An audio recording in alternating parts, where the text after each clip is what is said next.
Thank Just you, like I Victor. asked a guest in the studio, have you heard all these stories about P2B is working for APC? P2B has an alliance with Atiku. Have you heard any of such stories? Yeah, I have look the Peter Obi working for APC story. Is not really that Peter Obi is intentionally working for APC.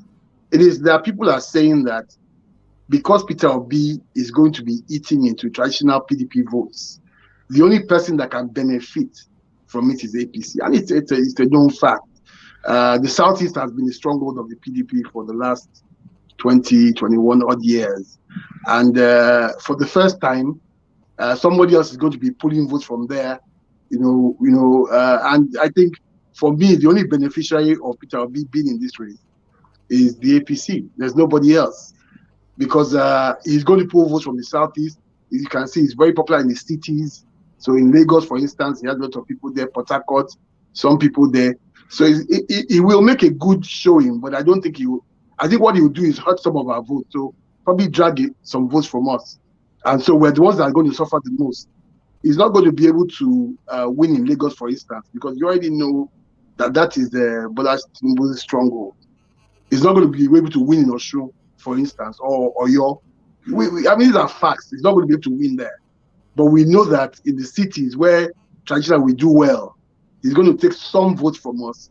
And we just believe that, Peter Obi is going to weaken our votes. Because don't forget that Peter Obi too was brought to the limelight by Alhaji Atiku Abubakar and PDP. Don't get me wrong, he was a good governor. He did well in his state.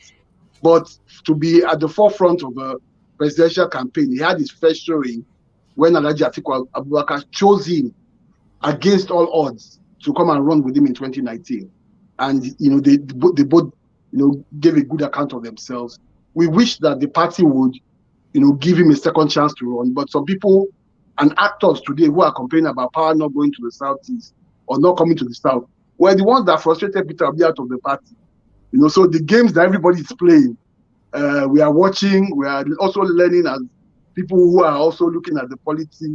And, these are like very sad times for me, really, because as much as I believe that the chairman should not have responded to Wike's remarks, but every single day of the week, even including Sunday and Saturday when we're supposed to be resting, Wike is on air saying something or the other, abusing people much older than him, showing, a lot of disrespect. I think that, for me, and for Bodejo to sit there and say, how can somebody talk about an elected governor? The question is, how can an elected governor, talk like that? That is the real question. Because prior to this time, nobody else has said anything. Just hold it. Actually, that is a fact that Peter Obi is going to take some of their traditional votes. Peter Obi is not only taking your traditional vote, he's taking your entire vote.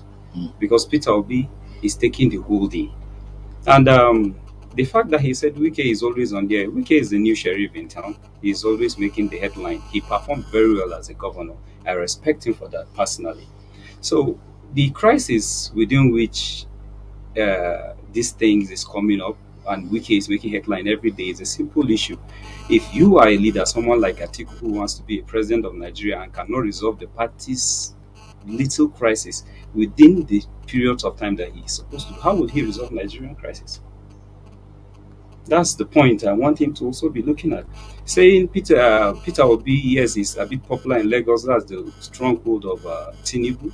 Yes, that's the stronghold of Tinubu. He's a Jagaban of Lagos, but this time around, we are willing to shock them to the bone marrows. Politics is about experience.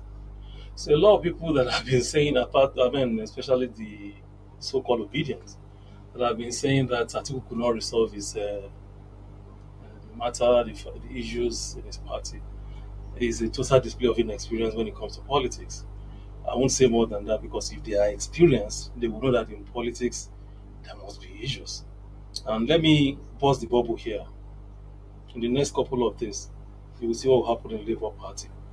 The party that gave Peter Obi ticket is not the authentic party. It's not the authentic leadership of the party. It will soon come to the. We will now see how Mr. Peter Obi will resolve that. I will stop at that. Now to your question. And I know most of them do not even know this. So I'll stop at that. Now, You see, the issue of saying Labour Party has not been there, they won't understand what is there. There is always a first time to everything. There is always definitely a first time to everything. The fact that Peter Obi joined Labour Party and was given the Labour Party ticket, there was crisis in the party when he came in. And people were calling on him, what will you do? He said, give me some more time, these issues will be resolved. And within a short period of time, we will no longer hear of crisis in Labour Party. He brought all parties on there, spoke to them, and matters were settled. And if we are going to receive a shock from the Labour Party within a few days, as my brother here said, then we are waiting for it.